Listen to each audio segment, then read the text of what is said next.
Good morning. Today I would like to share with you why people get stroke. And of course, prevention is better than cure. So I always start with prevention. Now, if you do not know why people get stroke, it's difficult to find solution for prevention. Today, people love to eat food, and most of the food we eat today, they are acidic food. Most of the fried food, and then most of the animal proteins, and then the white bread, food with sugar. A lot of people think that milk is good for us, but do you realize milk is also acidic? And people tend to believe in a lot of medications, and of course medications is also acidic. And what happens if your body is acidic? A few things can happen. Now, our body have a natural healing abilities. Our pH is at 7.35, and when your body is acidic, your body will withdraw calcium from the bone to balance the pH in the body.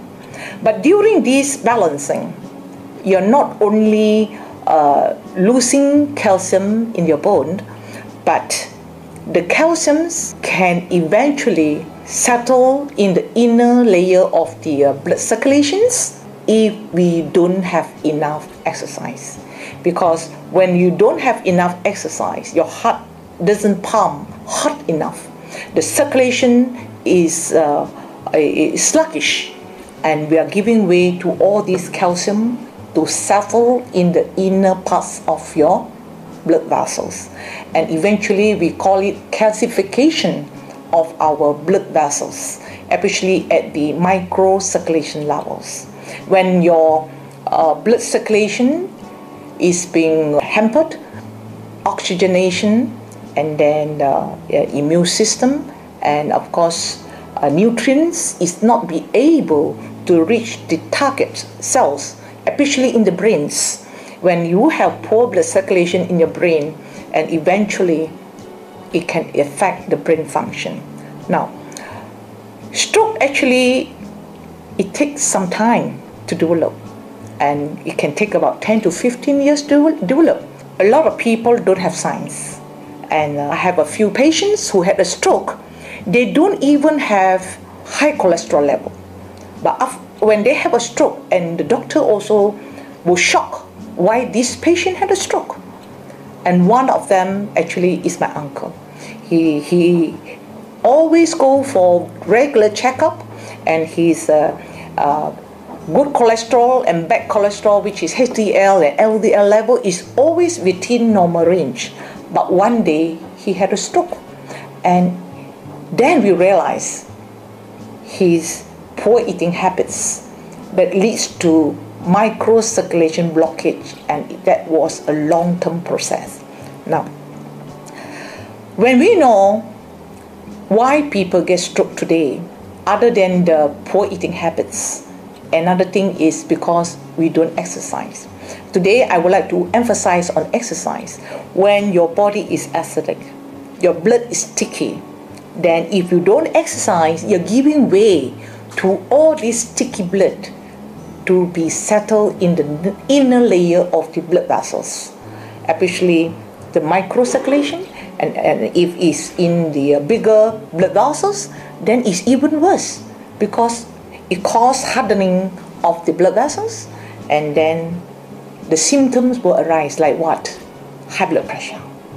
High blood pressure is one of the early symptoms, and if you don't control the high blood pressure properly, then because the blood vessel can be brittle due to calcification, or due to a lot of settlements, impurities in the inner layer of the blood vessels, and when the blood pressure raises, then your blood vessel can rupture.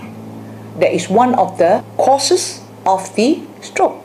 But there is another type of stroke, which is occlusion. Occlusion, which is a blockage, total blockage of the blood circulation. Then, of course, when your brain is deprived of oxygenation, nutrients, and all that, then your brain cells will not function. And that is why It causes malfunction of the cells in the brain, and that leads to stroke.